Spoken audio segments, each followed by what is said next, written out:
Welcome back to the Body Shop. I am your host, Andre Brick St. Clair. My in-studio guest, Mr. Brian Canone. What's up, Andre? What's up, B? And on the line, we still have the muscle cook, Mr. Dave Rule. Dave, how you doing out there, man? Oh, still there. Still there? Oh, you know what? We appreciate your time. You know, we appreciate a lot of the information that you're actually giving us. You know, now you actually have a new book that's going to be launching in about 39 days, correct? You got it. Yeah, 39 days. You're good. 39 days. Okay, so now your first book is Anabolic Cooking. Got it. Okay, this new one that's coming out now is called Metabolic Cooking. Mm-hmm.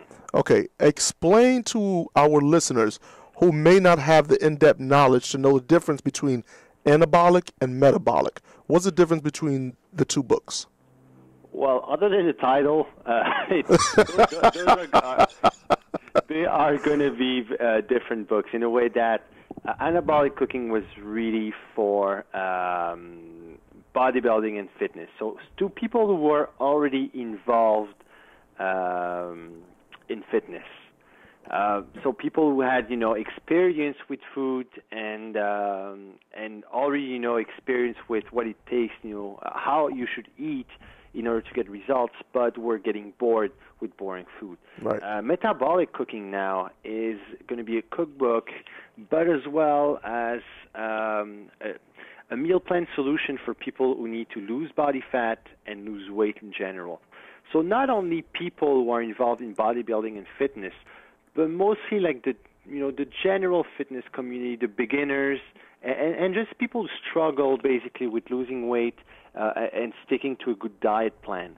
And I had a lot of people actually, saying, well, anabolic cooking is great, but I mean, it's mostly targeted for bodybuilding and fitness. I'm not, that hardcore, but that, involved in the sport itself. And I feel, the portions are too big, and sometimes the meal schedule is not easy, and so on. So I've took all these suggestions, and I came up with a solution for these people who just struggle with weight loss in general. So it's not going to be, as I said, a very targeted fitness product. It's mostly going to be a general weight loss and fat loss cookbook. And diet guide, diet system is going to come with it. It comes with a really cool system, actually.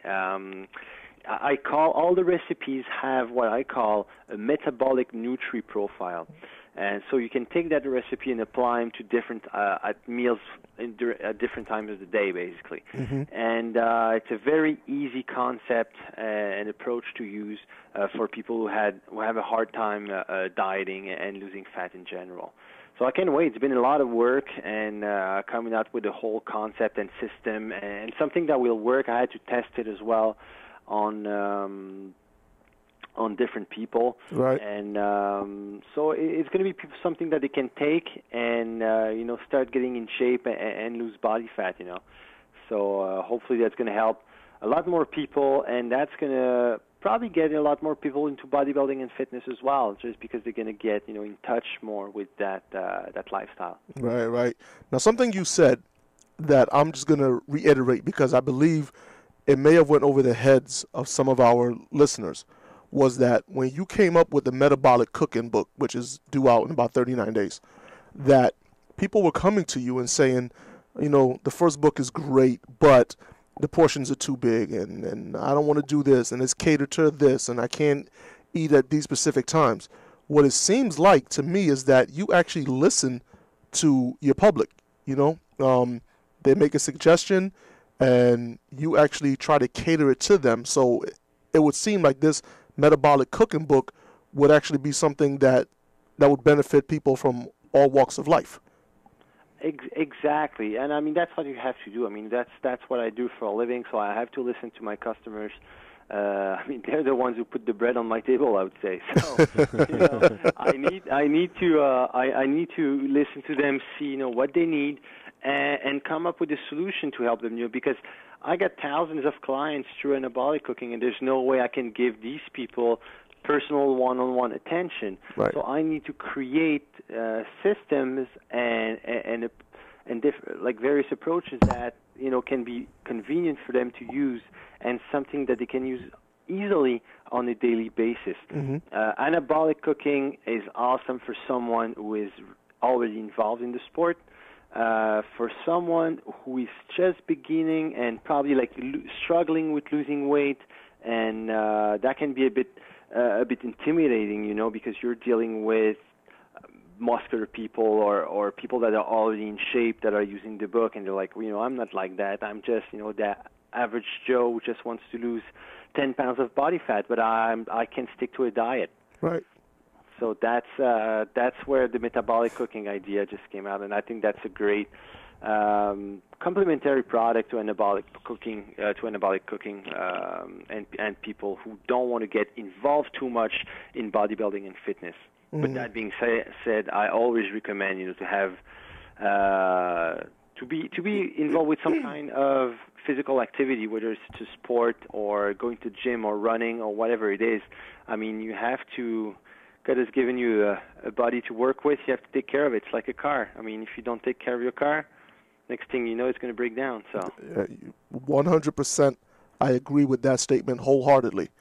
Now, being that you made the reference to the car, okay, and your body being like a well-tuned machine, all right, so the food you put into it, that would be the gas, okay? You use that, and that allows you to go and burn off all the excess junk that we're going to call body fat. If somebody decides, hey, you know what, I want to try one of these books, but I don't want to eat this, and I don't want to cook that, and I just want to use this along with some supplements, do you recommend that? Well, I mean, supplements are supplements. I mean, the name speaks for itself. A supplement is something that is going to supplement what you already eat. I use supplements. I recommend supplements, of course. But if your nutrition is not optimum, I mean, if your nutrition is not 100%, the supplements are not going to make any difference. So you need to reassess your nutrition first before relying on supplements for results. Because if you rely on supplements for results, more than likely you're not going to get any results. You need to assess your nutrition first, have a good solid base on nutrition, then you can supplement to get that extra edge using these supplements, of course. I believe what you just said was key. And the fact that a supplement is just that. It's like a substitute for the actual thing. And if you're not putting the quality into your body and you're going to use a powder or a pill and you expect to look like, your favorite fitness star, your favorite bodybuilder, your favorite muscle cook, and you're not doing the things that they're doing, then you can't expect to have those types of results. So, you got it absolutely right. It's like, I mean, there's some great supplements that you can use, all year long. I mean, supplements like a good multivitamin, for example, it's always good to have a good multivitamin.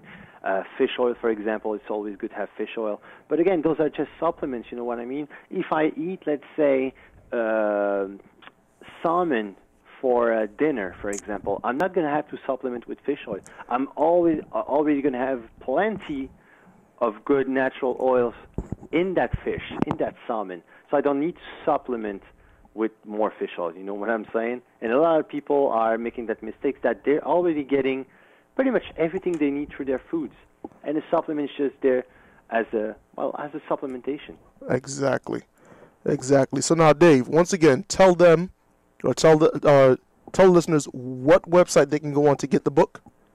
So anaboliccooking.com to get my best-selling book, Anabolic Cooking.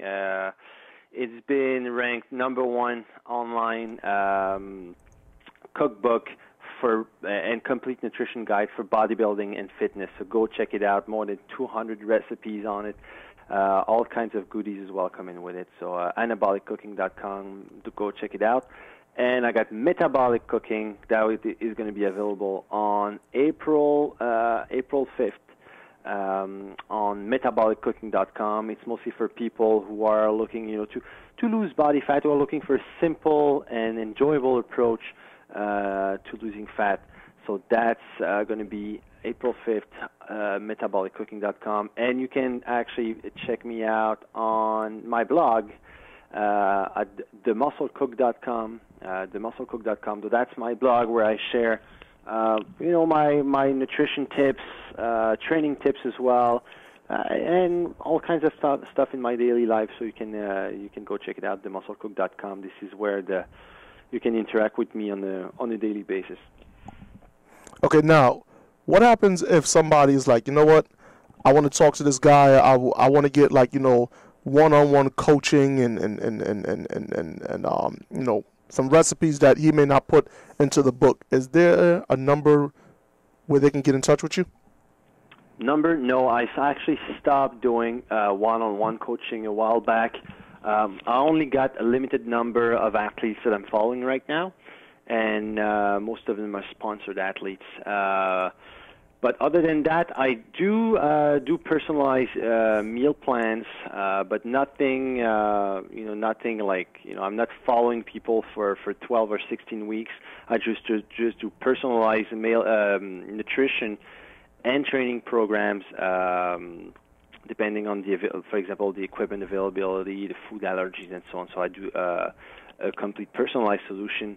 For that, you can go to my website, themusclecook.com, and you click on online coaching. That's in the menu bar on top, and you can get access to my personalized meal plans and training programs. So because you're not following anybody for 12 to 16 weeks, I take it you're not catering or making any type of special deliveries. Is that correct? I'm not doing any catering service. Oh, Dave, I'll be inviting you to a nice restaurant or something. But hey, well, you just make sure that restaurant has a good greasy pizza for me, all right? I will. Ask Brian. Brian knows all the good good restaurants and good addresses everywhere. You know what? I believe that. I've taken you to many. Oh yeah, we were actually, Brian and I were down in Key West a couple of weeks back, and we did enjoy a couple of cheat meals while we were there. So key lime pie. That's fine. Yeah, we had to eat a couple slices of key lime pie. Oh, you had to eat a couple slices of key lime pie. You have to eat certain foods. You have to. When you're in Key West, those are fresh, just made. I get it. One slice, and then Brian took the rest. And you know what? I'm prone to believe that too. I'm very prone to believe that. No, I'm just kidding. I got a sweet tooth, so I do reward myself, from time to time. It's fine. Okay, how important is it for an athlete to have a cheat meal per se? Important? I don't know if it's important, but sometimes it all depends. Let's say you're on pace, you're in good shape, and you're not running behind, on your diet and your prep. You can get a cheat meal, once a week. Sometimes a good break, mental break. You kind of. It's more than just the food itself. It's just a matter of socializing. Sometimes going with friends to a restaurant and just not thinking about. Because, when you diet, you think a lot about, eating, preparing your meals, your food, your training, your cardio, everything. And sometimes it's a good break, to go on, on a mini date with your wife, for example. You go to a restaurant on Saturday night and you enjoy a nice cheat meal. And that works because I've seen people actually, I use that strategy for myself when I diet for bodybuilding shows. And it works well, It's not. The fact that you do it, if you don't go overboard and you do it once a week, and only if you're ahead of schedule with your prep, never if you're running behind. That's not an approach I would do. If you are like 4 weeks out of a show and you're still 12% body fat, let's say, I wouldn't do that. But then if you're on pace and you're already looking good, yeah, you can do it. That's usually a good benefit. Okay, let me throw a hypothetical situation at you, okay? Mm-hmm. I want you to pretend you're my coach. Yes. Okay, I'm 4 weeks out from a show. Yes. I'm about 8% body fat. Yeah. You want me to continue dieting hard, and I don't want to. Okay, I'm like, listen, I want some key lime pie. Mm-hmm. what do you tell me? I mean, it's 4 weeks out, and you need to keep it tight. That's the thing. This is where you're going to see the most results. So there's no way, unless I tell you, okay, you can have, and usually, you know what? I tend to completely remove all cheat meals possibilities about 3 weeks out. So if it's 4 weeks out, and you say, I really want to slice a key lime pie, and you look really good, and I'm like, okay, well, you can have that would be your last cheat meal, but enjoy it, because for the next 4 weeks you won't have, that's going to be your last one. Yeah, but my girlfriend is baking a key lime pie in 3 more days. Why can't I have a slice of that? Well, if I'm competing against you, maybe I'll have her make some key lime pie. Tell you what, you make the key lime pie. Or you can invite us. You can invite us to your house, and we can take care of that key lime pie for you. I'll tell Brian what. I'll let him enjoy the key lime pie. I'm going on to musclecook.com, and I'll be back on stage. You got it. Anytime you have a craving, guys, invite Brian Canone to your house. Dave, listen, I want to thank you for your time. Ladies and gentlemen at the Body Shop, let's have a nice round of applause for the Muscle Cook's own, Mr. Dave Rule. And once again, Dave, can you just give him that website, please? That's anaboliccooking.com to get my cookbook, best cookbook and complete nutrition guide for bodybuilding and fitness. And you can follow me on my blog at themusclecook.com. Dave, thank you so much for all of your time, and we appreciate you calling into the Body Shop, man. No problem, guys. All right, talk to you soon. Yes, sir. All right, take care. Bye-bye. Bye. So now, Brian, key lime pie down in Florida, huh? Man, you hosting shows, you got the guy calling up, he's talking about all this good stuff, and you eating key lime pie. Really? Well, if we have a second, I'll just tell you this about it. Okay. Key West was a great trip. We went down, and there were a lot of different fitness marketers that I was with, and Dave was one of the guys. And I've talked to Dave a little bit before through email. So it was really, and then we met him once really quickly at that show in Quebec. He was there, so I went over to shake his hand. But I really didn't get time because we were both working at that show, so I didn't have real time to talk to him. Just a great guy. These guys are really good. I mean, we had a great time in Key West, though. We went out to, we took a boat out to an island, and then we all went into this restaurant with a big table, like 20 of us. And we had to order whatever you want off the menu. Just a great time. Then we had cigars. See that? Back on the boat. See that? Ladies and gentlemen, here at the Body Shop, we do not promote cigars, key lime pies, boat trips, Key West without me, the host of the Body Shop, your man, Mr. Andre Brick St. Clair. So therefore, what I want y'all to do is tune in next time right here on the Body Shop on FTNS Radio, and I will not have any of those things. I'll see you when I see you.